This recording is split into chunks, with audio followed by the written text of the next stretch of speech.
Welcome back to the James McGee Show. I am your host. I am James McGee. Welcome back to another episode of the High Level Human Podcast. Yeah, I started my career in 1990, so in the early 90s. Spent 30 years, and I saw an evolution over those 30 years that were pretty monumental. Went through several hurricanes, went through a lot of nationwide, came in right on the heels of Rodney King. And when I left was right after George Floyd. So I saw a lot in 30 years. But our guest tonight, retired Cincinnati police officer, Rick Krummen. This man lived through, to me, I can't wait to dive into it, one of the most, he started in the early 70s and retired in the early 2000s. Those 30 years, man, there is no doubt the technology, the culture, just so many different things. This man was a highly accomplished police officer. A large part of his career was spent on motors. He's a traffic reconstructionist, longtime motor cop, and on top of that, so this tells you what kind of reputation this man had or still has. The action figure G.I. Joe, when the company was looking for, they wanted to do a motorcycle cop, a tribute to motorcycle cops. Rick Krummen was the model, was the officer they chose to be the model for the G.I. Joe motor cop. They're pretty popular. I was going to buy one. Man, they're $150 on eBay. So I'm probably going to buy one, but that just shows you what kind of guests we have. Man, I'm so excited. We also have his son, Rich Krummen. He was here for Two Finger Tuesday 2 weeks ago with Tom. Tom's going to be here tonight too. But this is going to be, to me, one of the most educational podcasts that we've done, and dive into this man's career and the evolution of police work. So I'm beyond thankful and grateful and humbled that this accomplished man chose he has never been on a podcast before. He chose our podcast to tell the story of his career. So, ladies and gentlemen, retired police officer, Cincinnati, Ohio, Rick Krummen. Welcome to the High Level Human Podcast, a production of the James McGee Show. James McGee. He pulls no punches. He's easier, and he keeps it real. Join him for candid discussions about life, leadership, and living the life of a high-level human.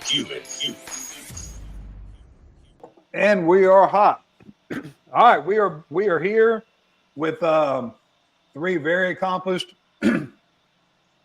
career police officers, retired police officers, and me. We got all these accomplished guys and me. So y'all get these guys, but y'all got to take me with it. So man, y'all know Tom Wells. Rich was with us here 2 weeks ago on Two Finger Tuesday. And then his dad, we talked about, if you listen to that episode, we talked about his dad, Mr. Rick Krummen, retired Cincinnati, Ohio police officer. And there's a couple things that we'll talk about that through his career. But what intrigued me, and I just said this off camera, what intrigued me so much about having you on, Rick, is that you started in the early 70s and your career went through the early 2000s. And man, you did the same amount of time as we did, but there's such a evolution of law enforcement with technology and just the way that officers are respected and viewed by the public. You lived just your career, to me, is just the tenure, the time of your career is just amazing. We're so happy to have you. I appreciate that. So as a tradition, we're going to talk about what we're drinking first. So I'm gonna let Tom go first and what we're drinking tonight. Well, I'm not actually drinking tonight because I had such a good time at the bourbon flight event I was at last night. I'm not ready for more bourbon just yet. However, this is the bottle that I got up there. It's called Buzzard's Roost, and it was served to us as the last thing of the night after Weller 12. This is a fantastic bottle of bourbon. I tell you what, I strongly recommend it. It just has a nice smooth flavor to it, and I started to break it open and have some. I thought, oh God, no, I'm not ready yet. So that's what I would be drinking if I was drinking tonight. Well, that's good. What about y'all drinking the same thing? No, we are drinking Travelers. It's something Oh new yeah, out. It's a blended whiskey from Buffalo Trace in conjunction with country singer Chris Stapleton. It is a blend, but it's really nice and smooth. So, two fingers, everyone. Cheers. Yours looks like a Cheers. little more. Well, you got about 2.5 to a 3 finger, but we Well, won't. yeah. Hey, There's like no I said, I got big judging. fingers. Yeah, on the James McGee show, there's no judging. Okay. So what I'm drinking, and I've drank this before, but what I wanted to do was, and I'm not a big rum drinker, but we have a distillery here in Southwest Louisiana, Bayou Rum, and man, I'm gonna tell you, if y'all can get Bayou Rum up there, even if you're not a rum drinker, I drink Bayou Rum Reserve, and it's distilled right here in my hometown, and the president of it, he's actually coming on, Tom, for Two Finger Tuesday real soon, and No talk to kidding. us about. Yeah, real Excellent. good guy. And I went to a tasting there, and I started drinking this. Like, man, this is not the type of rum that I don't like. He said, no, we're just different here. This is a really good rum, so I'm drinking Bayou Rum Reserve tonight. So, cheers to all of you. All right, brother. Thank y'all for coming. Cheers. Yeah, from Raise what I two understand, fingers. this is your first podcast to be on, and Yep. I am so pumped that you chose us. So what I'd like to start with tonight is let's just talk about you started in. It's interesting the program that you were in to get into law enforcement in 1970. Let's talk about that and just whatever you want to talk about on your career. I started back in the Cincinnati Police at the cadet program. They were right out of high school, and you worked, and then you went to the University of Cincinnati, and you got your associate's degree in police science. The way it would work, you would work a quarter and then go to school a quarter. So it took 3 years to get through it. I started right out of high school in September 1970. I graduated from UC in May of 73 with my associate's degree. I pretty much spent my entire career as a cadet at our communications section. I actually became a teletype operator and a dispatcher. And then I started in my recruit class July 1st of 73 and got out of there. I believe it was the 23rd of November of 73. I'm not the exact date, but it was right around there. It was kind of funny my time as a cadet working in communications in the academy. When you get so far through, you on Fridays you spend 8 hours out riding in a district or working at a CIS investigation section, or my turn ran into communication section and they were shorthanded that night. So the sergeant put me in. I was on the west side of Cincinnati. I was a dispatcher for my supposedly observing. But I got out of the academy and went to District 3 on the east side of Cincinnati. That's where I began. Normally, when you get out of the academy, you have to spend 3 months with a coach or FTO, field training officer. I was in a predicament. My field training officer was getting transferred the week after I came. So I was with him for 1 day. And then my third day in the street field, I was out by myself. The lieutenant that we had, he knew me from being a cadet, and I spent a lot of time in District 3 riding in my off time and that. So I guess he trusted me enough that he put me out by myself, which was kind of, I don't know of anybody else that they ever did that quick. So, but yeah, I spent a long time over there. Not a long time, 14 months.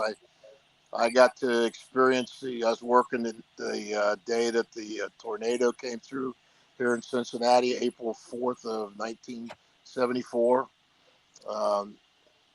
Went from that date to almost the end of August without a day off because we had so much on-duty stuff and then off-duty stuff because of damage and looting and that in the area that was hit, and just happened to be where we're in my district. So we worked that out. Did pretty good. Learned a lot over there. It predominantly easy district. I mean, I remember New Year's Eve of 1973.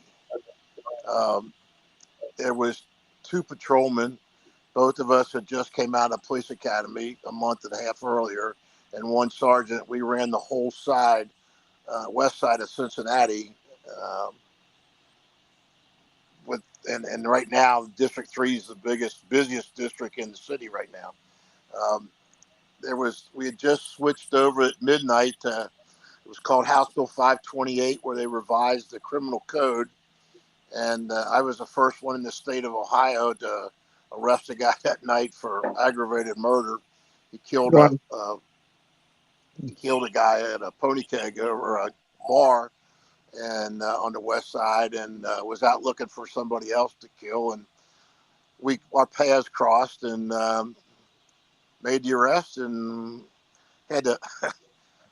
I won't go that far, but I mean, it was a good. I learned a lot in District 3. But then I got transferred to old District 4, which was out on Hartwell Avenue, and it was kind of the middle of Cincinnati. And boy, was that an eye opener to me. I mean, coming from District 3, you just didn't do a whole lot. I mean, I ran Millvale and English Woods, which is a Section 8 housing and that, but I got to District 4 and it's like, holy smokes, what did I get myself into? And it was an eye-opening experience. I learned a lot in District 4.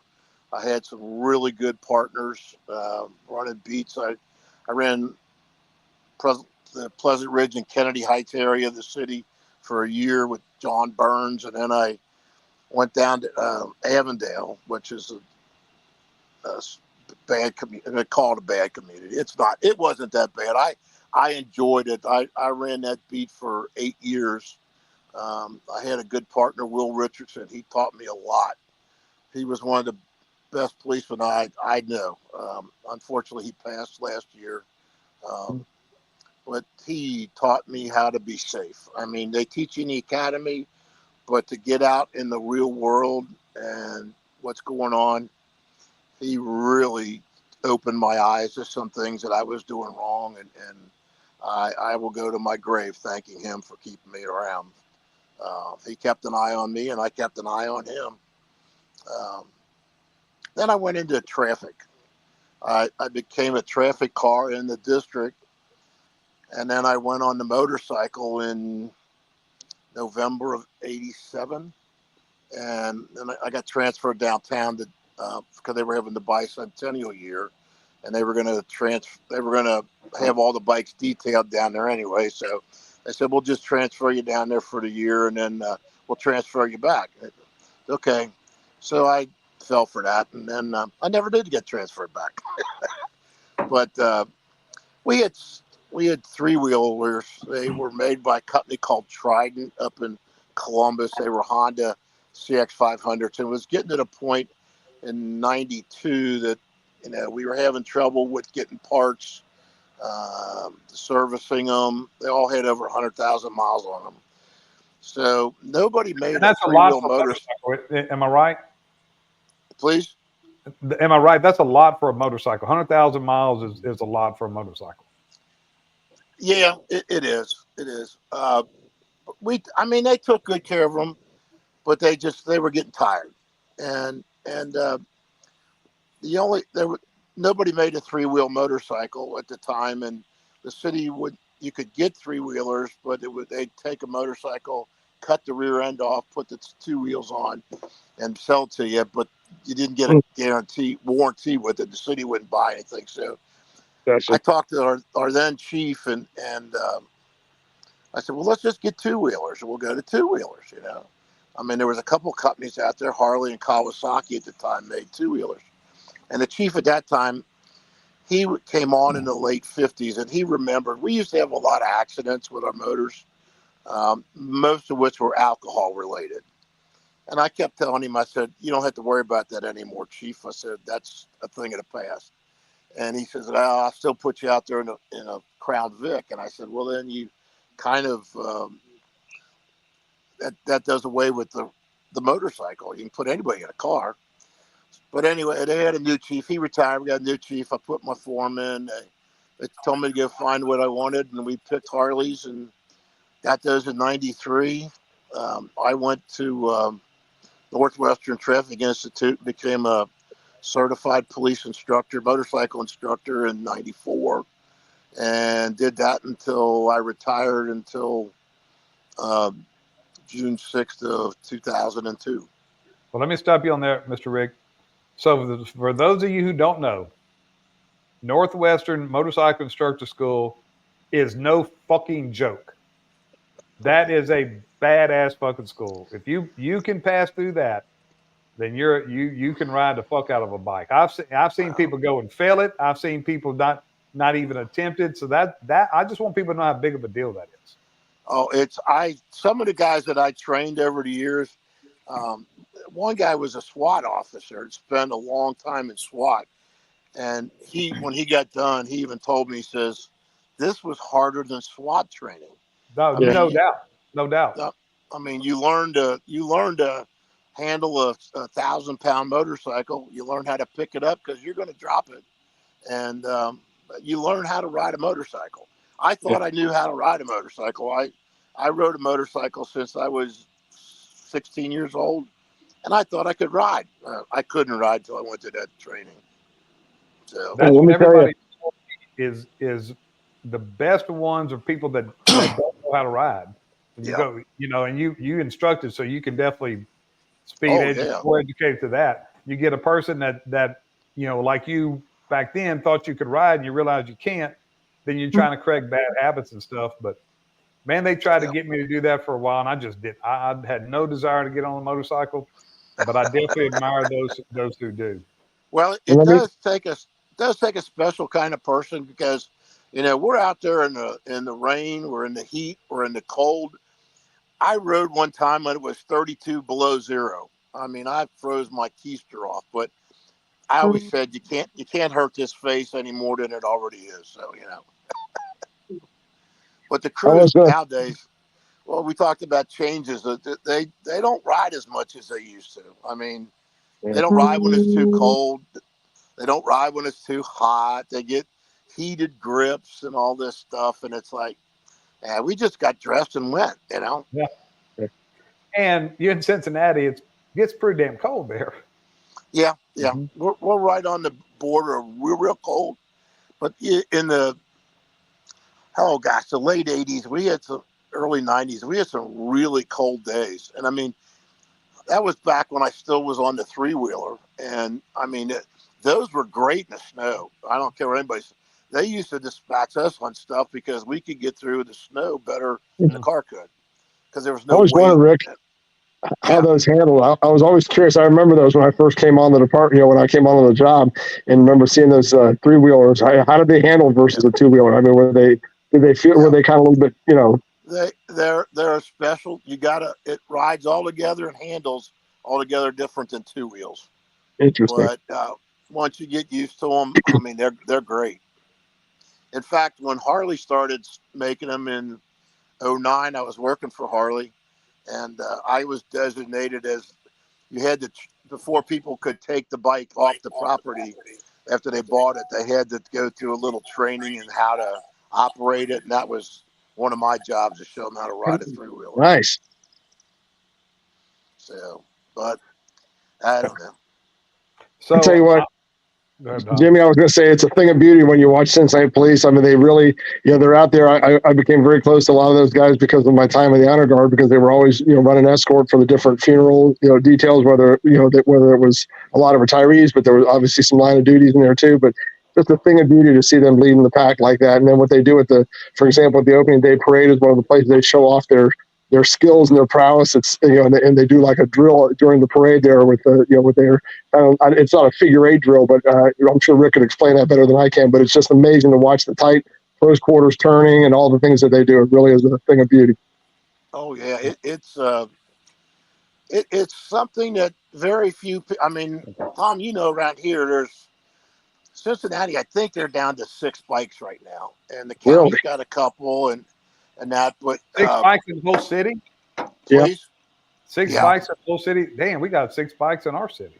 Yeah, well, it's kind of the mindset up there too. But that you're one of maybe 2,000 officers across the country that ride on a regular basis like that. And I mean, it with things like Tom brought up, the funerals, parades. I think one of my favorite things was going to Washington every year for Police Memorial. The motors are when you go up, we actually worked. We escorted survivors' families from Reagan International to the hotels, and then wherever they went, we escorted them. And it was fantastic. Met guys, motor officers from all across the country that I'm still to this day friends with. It's just a good group of guys. I think like canine guys kind of hang together, motor guys hang together, SWAT guys hang together, so I'm really proud of what I accomplished. I was the first officer in the city of Cincinnati that was a certified police motorcycle instructor. Before me, there wasn't anybody. I mean, you had a motorcycle endorsement, you get on one of their little bikes and you rode it. But when we got the big bikes, I kept pushing for training, and they finally did do it. So, and to this day, they did. I just helped with a class about a month ago. They trained 13 people from around the greater Cincinnati area. So they still do. They still call me to come down, and they call me the Godfather. Because you're gonna ride a police motorcycle, right? One thing about what he's been saying, and you talk about the weather, that really goes into what he's done. And I was unfortunately in Okinawa at the time in the Marine Corps, was when Pope and Jeter were killed here in Cincinnati. And he can tell you the story better than I can, but the procession up Interstate 71 for Officer Jeter and his family, those guys were frog hopping interstate or exit ramp to exit ramp to stay warm because of how cold it was, but they still wanted to be there to honor their fallen brothers. So that was one that, good Lord, it was in December, and Ron was from Columbus, Ohio, which is about 110 miles north of us. And we had a procession from here up there to the cemetery. And it was if it wasn't below zero, it was close. And we were in our dress uniforms, and they don't provide a whole lot of protection. And we did. We would, 4 bikes would go ahead and get off at an intersection, exit ramp, and find a gas station to run in and warm up quick. And then we'd wait for them to come. Then the next guys would get off. And assistant chief came to me while we were up there. He says, "Rick, I don't want you guys riding back tonight," because it was going to be after dark. And he said, "Just get a hotel and spend the night, come back tomorrow." Thank you. But that's probably the coolest I've ever been. So, Rich, let me ask you this: you chose law enforcement. You went in the military, and you chose law enforcement. how much of that decision was based on the admiration of your father and seeing what he did with during his career? 99% of it, if not 100. There's my father, his brother was a police officer as well, and then his grandfather as well was a Cincinnati police officer as well. So our entire family is service related. And when you look at my sisters, they're service related, whether it's teaching or in some way or shape or form. His sister was a teacher as well. So it seems like our entire family we give back. We're service related family. And I would say that 99 to 100%. If I hadn't, I wouldn't know what I wanted to do. I remember pictures in my first Halloween, having a mini Cincinnati police uniform that my grandmother, his mother, made for me. So it was almost destiny. And then when I unfortunately had to retire, I went for an orientation at a local company, and one of the people there giving the orientation asked, "What did you want to be when you grow up?" And I said, "Well, I wanted to be a police officer." And he goes, "Well, how'd you end up here?" I said, "Well, I got injured in the line of duty and I had to retire." He goes, "Also, you already lived your dream job, so now you're just here to do something fun." I said, "Well, I don't know if insurance is fun, but I already lived my dream." And when you look back on something like that and that statement, when you've already lived your dream job, where do you go from there? And I was fortunate enough. I think all four of us here are fortunate enough, and everybody probably watching is fortunate enough that we've lived our dream jobs. And I'm with you on that. I'm with you on that. That's when I talk about, people think it's weird that I've never in my entire life smoked marijuana. Like, man, when you were a teenager, you didn't smoke marijuana? I said, no, because I knew I wanted to be a cop. And I knew that I had to take a polygraph test, and I knew I couldn't. Now, it wasn't because I was a perfect kid. I was a fuck up. But I knew what I wanted to do, and I knew what I couldn't do if I wanted to do that. So that's what kept me on that narrow. Now, Tom, we never talked about this. Was that pretty much what you were going to do your whole life, or when did you decide? You mean as far as law enforcement service? Yeah. Yeah, well, actually, believe it or not, the first thing I wanted to do was get into the railroad industry, and at the time, it was in the late. Yeah, we did talk about that. You're right. Yeah, and there was just everything was kind of downsizing. There was a lot of regulation going on, and there just weren't any jobs. And like Rich said, I had a very strong feeling that I wanted to serve. And while I was in high school, we had and I wish I could. I'm embarrassed I can't remember his name because he was a great guy. We had a school resource officer at my high school at Walnut Hills. And he was always in there. He always had the best attitude, and he always such a fair guy and decent guy. And I thought, that's the kind of person I want to be like. And that's really what made me want to become, aside, it was that. And it was also my mom, who was a survivor. I don't know, you guys probably don't know this, but she was a survivor in World War II. She lived in Germany and survived all all that going on over there. And there was a time where some American soldiers protected them from some German. It turned out to be railroad workers as well. All these railroad stories, but she knew she wanted to be an American, and that always really instilled a sense of pride in what our country's about, and wanted to give back in that way. So I knew when I was in high school that I wanted to be a police officer. So yeah, I couldn't agree more. I'm so glad I had a chance to do this job. I'm extremely happy that I am able to do the railroading thing in retirement. I mean, being able to live two dreams is more than I think one can even hope for. But yeah, I love police service. Even in this day and age, I strongly recommend it, because there's nothing that makes you feel more like you're giving back to other people, and when you're giving of yourself to serve like that. Now, Rick, I'm assuming that answer is the same for you, because you went straight from high school into a program to be a police officer. I'm going to tell you, I actually kind of went the other way, and might have been Warren Rogers was the SRO up at Walnut Hills. Warren Rogers was up there for years. Was he? Okay, no, it wasn't him. Anyway, I had already been accepted into the University of Cincinnati in the Yeah. College of Business Administration. I, for some reason, like math and numbers and stuff like that. I was going to be an accountant. Well, there was a group of us that we carpooled to high school together every day. And it just happened one day. It was a Tuesday. And my father owned a butcher shop. And I worked there, but I was off on Tuesdays. And one of the guys that I went to go to school with asked me in the morning, he says, could you drive me downtown? I'm going to take the police cadet test after school. And he said, my mom and dad will bring me home because they work downtown. I said, okay, no problem. So I got to thinking all day long, and I didn't have anything to do. So I took him down, and I asked him, I said, can I still sign up for this test? And they said, oh, yeah, sure. Just sign here and now. It's okay.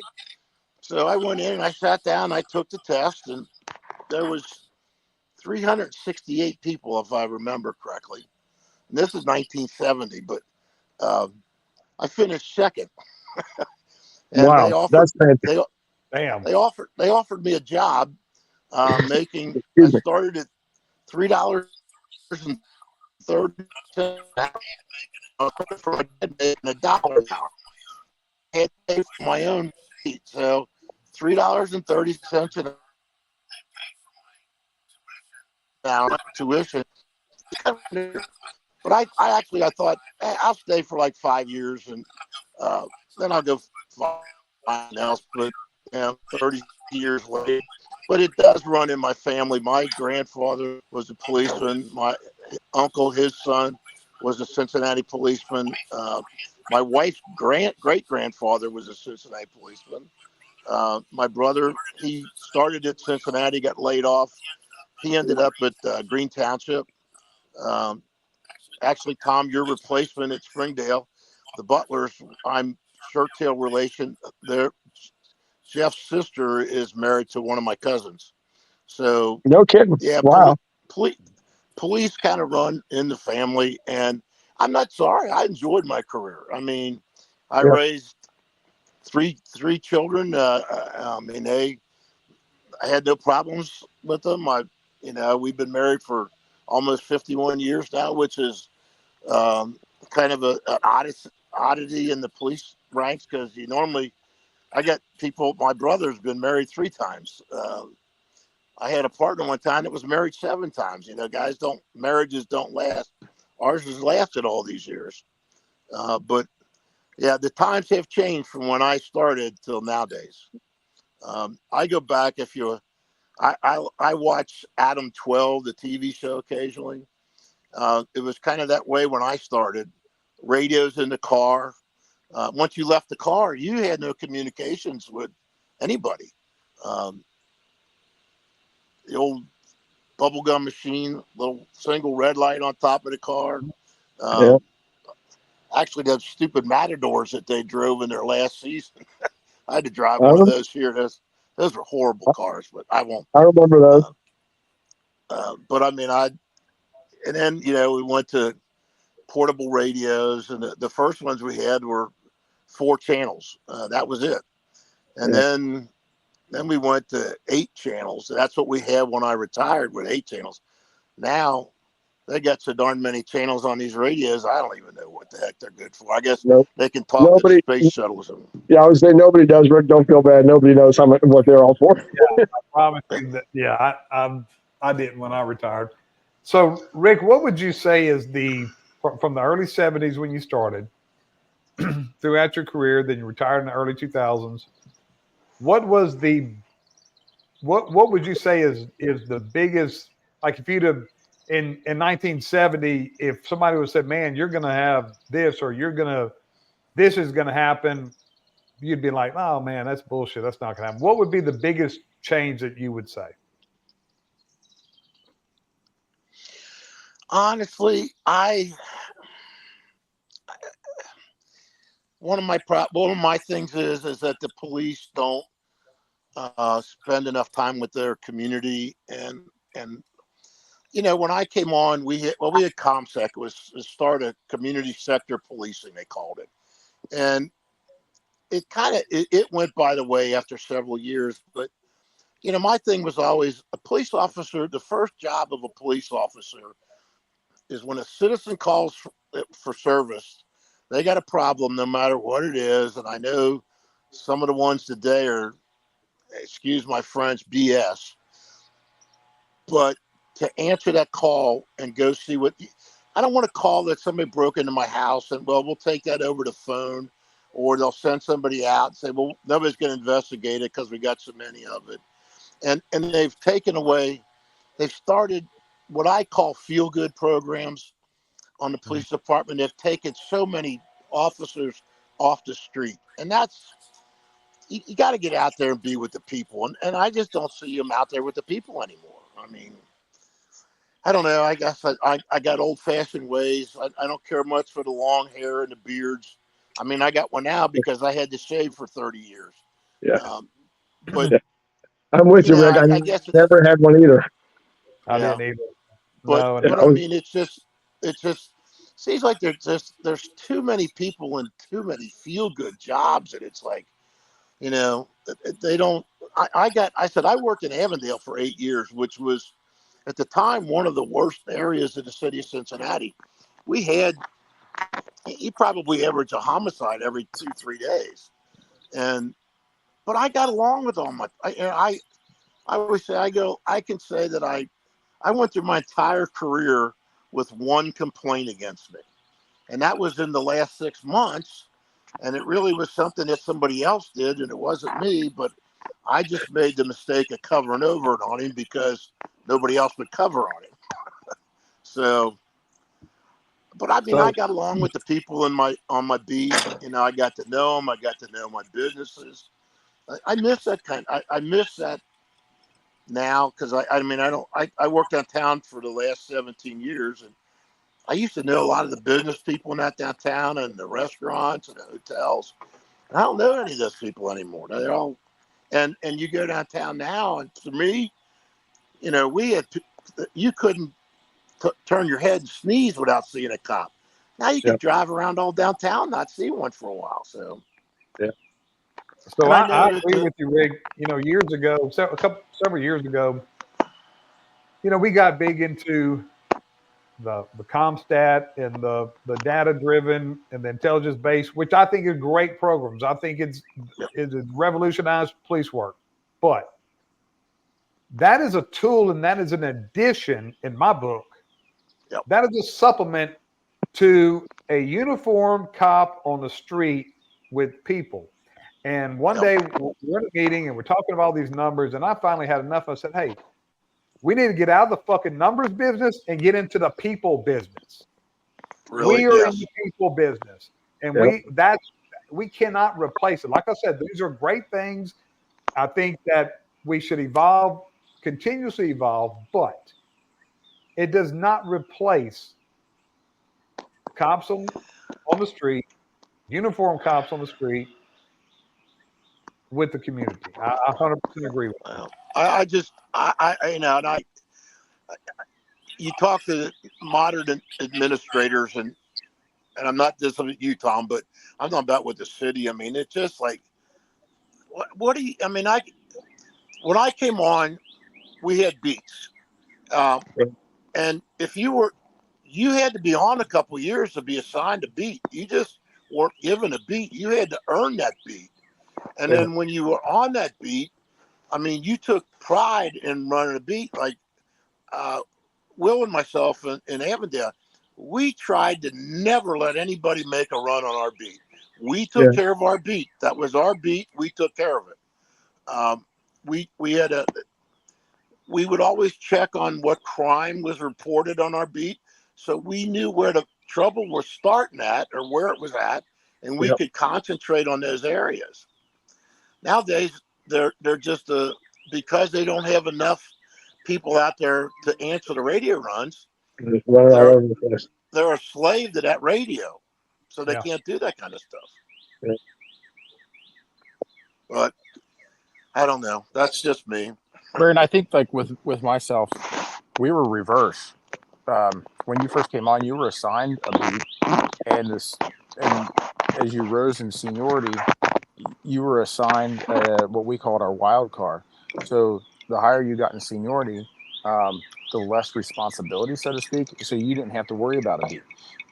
You could be a cover car. You could go anywhere in the city, and you weren't assigned a beat with my department, and that took that sense of responsibility, that pride that you carried in your beat away. And I love that I was a part of the north end of Norwood, and I was part of Beat 3. I mean, like he mentioned, you take pride in everything, and I would come in, and if I came in on first shift and I saw that there was a lot of car break-ins or a lot of damage done or what have you, the night prior, that's where I would go out and I would talk to neighbors. What'd you see? And start, field investigations for our detectives and try and report anything back. But at the same time, if I would still have my residents in that area would get upset or anything like that, or if I would even arrest them, they didn't hold it against me. After I retired, I still had residents getting a hold of me on Facebook or social media or emails, or if they had my phone number, they would text me and call me, inviting me to family functions or holidays, or even one person in particular who I had arrested her numerous times. She invited me to her mother's funeral. To me, that's respect that you get from the people that you serve. Yeah. And that's a big indicator of how you serve them. That's what's so important. Yep. Yeah. So Tom, I'm going to let you do the honors Oh boy. and tell the secret that we've been keeping about the alter ego that Rick has. I will just barely introduce it because I want to give him the full credit. So I'm just going to roll it on in here, and I'm going to let him say what it's all about. Here we go. You're now seeing Rick Krummen on two screens at one time. Bum, bum, bum. You know what's So Mr. amazing? Rick, tell us what that is. Tell us what that is and how that, out of the millions of cops in the world at that time, how did they pick you? Okay, that was part of a line of GI Joes on motorcycles that the Hasbro toy company was putting out. At the time, Hasbro was headquartered here in Cincinnati, and I just happened to be in the office one day, and the phone rang, and I answered it. It was a guy from Hasbro, and he says, "We're thinking about doing this police GI Joe on a police motorcycle." He says, "We'd like to take some pictures of one of your motorcycles." I said, "Okay." So I met him, and good Lord, the man took probably 400 or 500 pictures of the motorcycle and my uniform and me and everything. And then he called back a couple months later. He said, "I need to get a couple more pictures." I did a couple more 100 pictures. And then he called me, says, "Hey," he says, Hasbro got bought out by Kenner, and they're headquartered in Boston, I believe it is. And he says, "I'm not going up there. I'm staying in Cincinnati, but we always send one to the people that help us." So I said, "Okay." So he had my name and address and that. So I didn't think anything more of it. And this was like in the spring. Oh God, probably even earlier than that of 2001. It might have been around 2000s that he did it. Well, 3 days before I retired, I come into work, and what's sitting on top of my mail bin is this big box from Hasbro, and I got a letter in with it, thanking me for helping them, and this I get in here is number 2 off the production line for those. So, but what really is ironic to me, what was kind of neat, that is an exact replica of not only my motorcycle, but well, not me, because I always say they had to scale me down to fit in the box. But like the radar antenna on the handlebars and the mount, that was something that I made myself because nobody made them. Nobody had a handlebar mount for a radar antenna, so I made one. On the other, that's on the left side. On the right side of the fairing, my little digital clock that I bought at Walmart, because at the time the bikes didn't have clocks on them. They come with them now, but back then they didn't, so I could see the time. My gun belt, it's got my pager on it. It's got all of my equipment in the right places. It even has the goofy sunglasses that I used to wear. So, but that is an exact replica. They put Metropolitan Police on it because of copyright problems. They couldn't put Cincinnati, but they do have Cincinnati on the tank badge and on the shoulder patch. Well, that is that is really cool. That is something that will always be with your family, and I think that's amazing. And let me tell you, now some bitches are $150 on eBay. I was gonna buy one, but my wife would kill me if I spent $150 on that. But I'm buying one now, Rick, because we're friends now. I've got to have one. I'm gonna have one. I'm gonna buy one, and I'm putting it here in this studio. So that is I can't. There's no way I can't have one, man. That is really a big deal. I know that's a big deal for y'all. And Tom, I think Tom, do you sleep with yours? I do. No, Please don't do that. I don't sleep with this one. I don't sleep with this one. I sleep with my female LAPD dog. I know what month it is. Please don't do that. Yeah.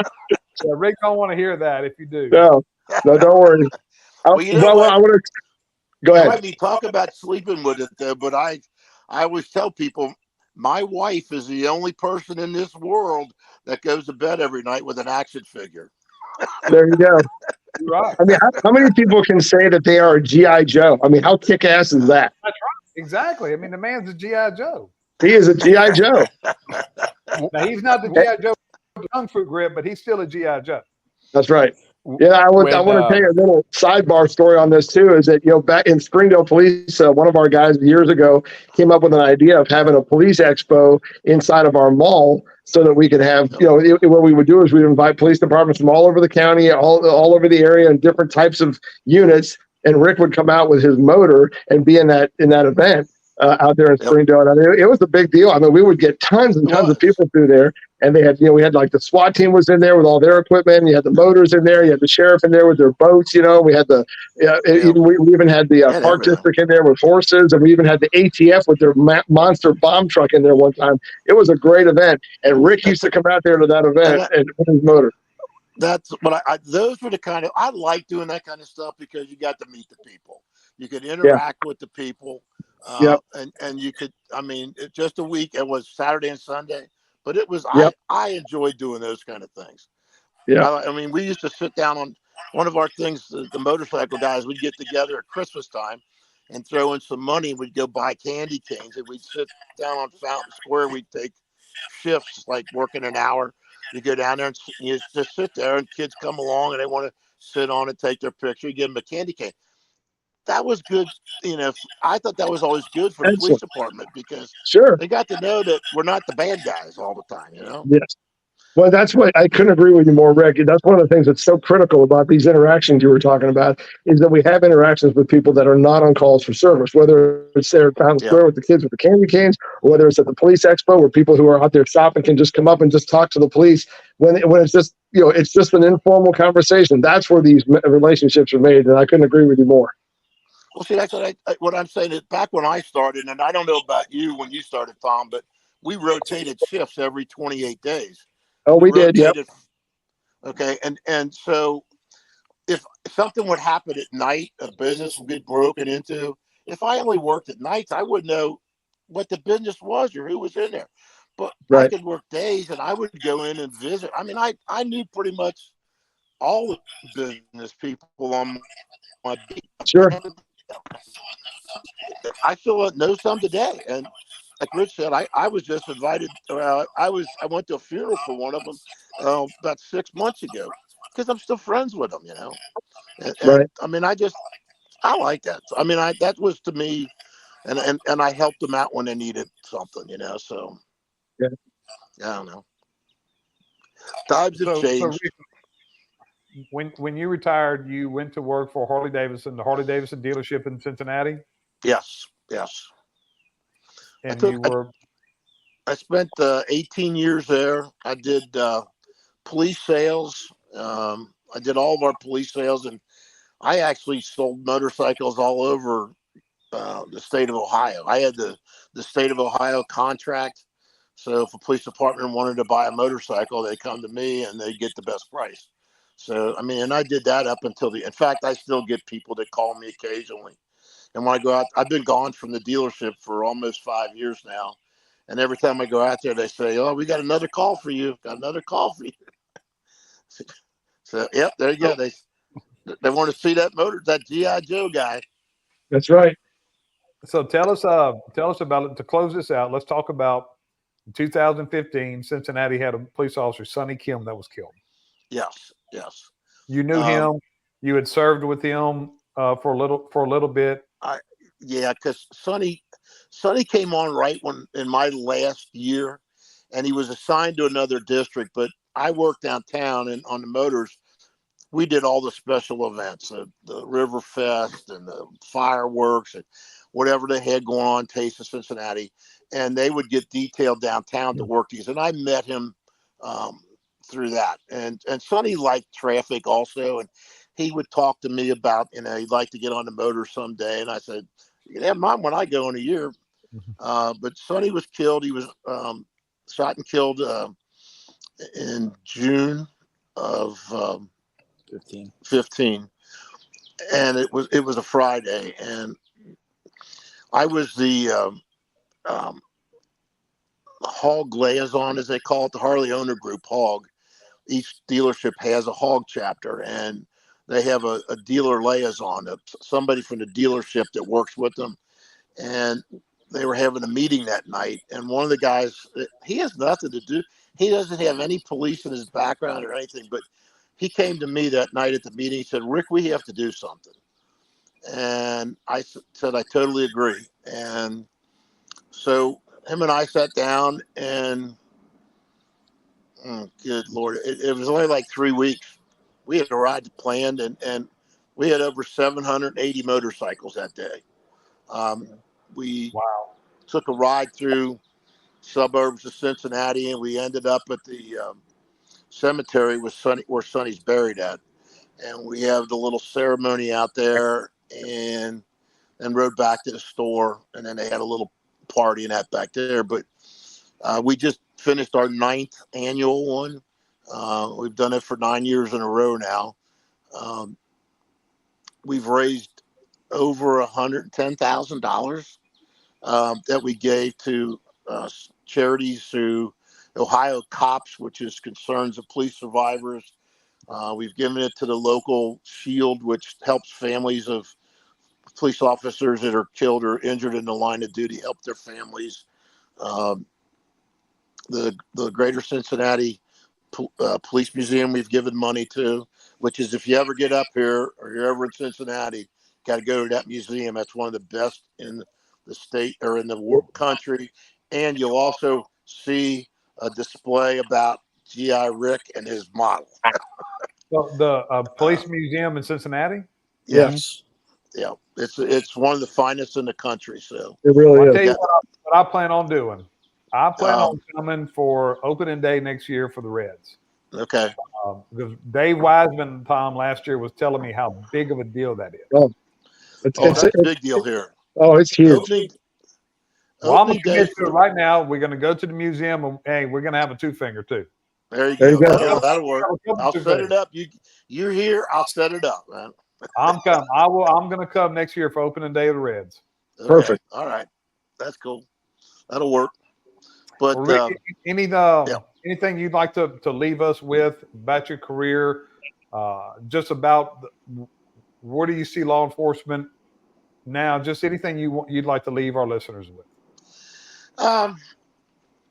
Policing has changed in 50 years since I came on, and but also people have changed.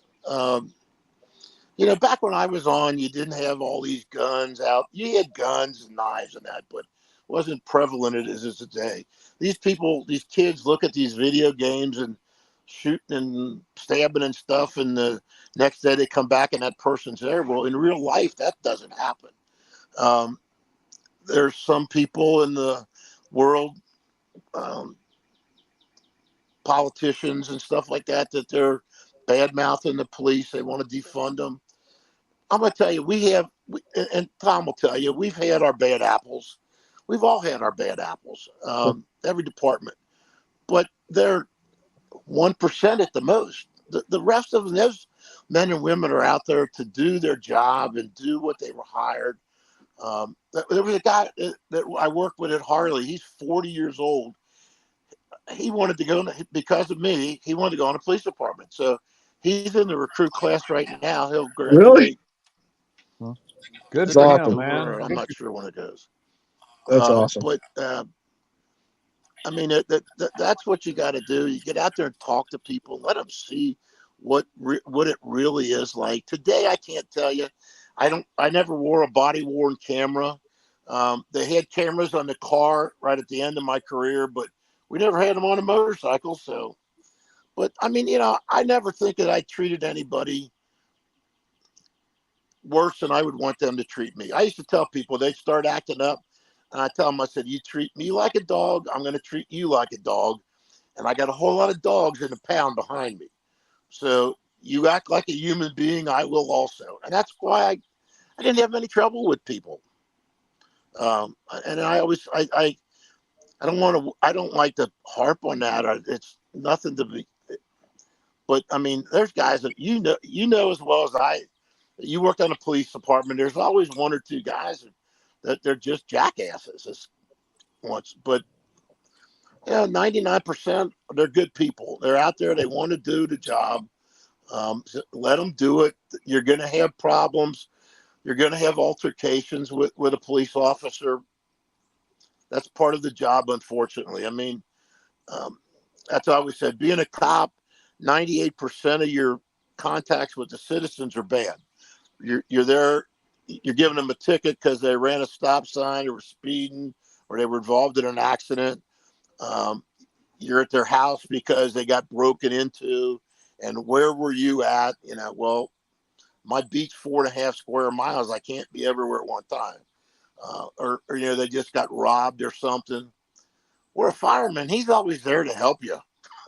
So they always get smiled at. So, but we're just as cool as the firemen. So, well, it's there's only two professions that you get to get paid for laying on your back, and that's a fireman. Wow. I got a fireman that I should tell that one too. That's a good one. See, you're old school like me there, Diddy. Yeah, I have a lot of friends. I have a lot of friends that are firemen, so we got along well together. Yeah. So, Rich, why don't you close with telling us something about your dad from your point of view that we don't know? Let's see. The man that he is. This could get him cut out of the will. Yeah, nothing like putting somebody on the spot on camera, right? Well, let's see.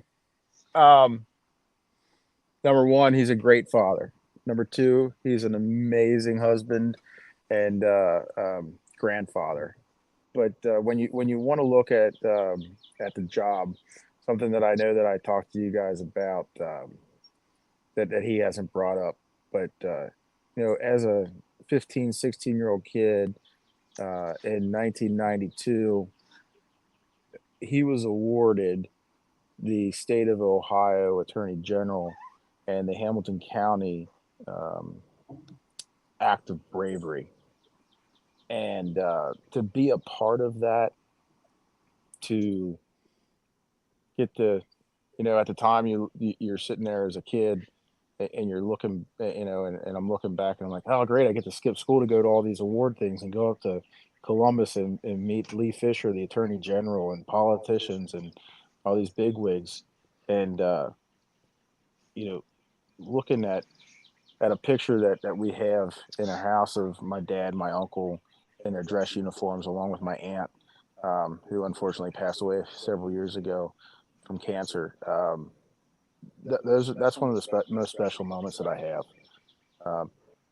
because his act of bravery, it was recognized not only in Hamilton County, not only in the city of Cincinnati with the Rotary, but throughout the state of Ohio. And that was something that nobody can take away, because that is the Thank you for pinnacle. sharing that with us. Yeah. That's big. That's big. And I know that's something that your dad wouldn't say about himself. And I'm glad that you're here to say that, because that's not a small accomplishment. That's not a small feat. And Mr. Rick, thank you definitely for your service. Tom, Thank give you. us a thought. You always have some really good thoughts and share something with us. Well, I think I'll close out my comments with this. What makes this such an incredible profession are people like the Crummens. It's salt of the earth people who just care about the public.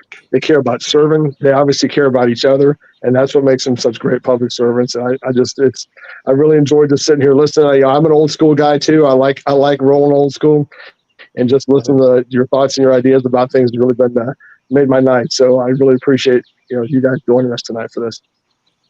Well, I hope we can have y'all back. Y'all are welcome back anytime, any two finger Appreciate it. Thank you. I'm gonna make plans to come next year. I'd love to be able to meet y'all in person.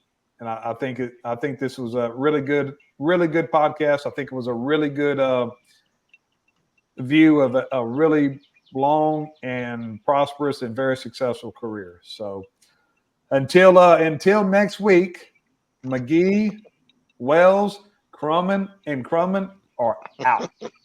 Bye.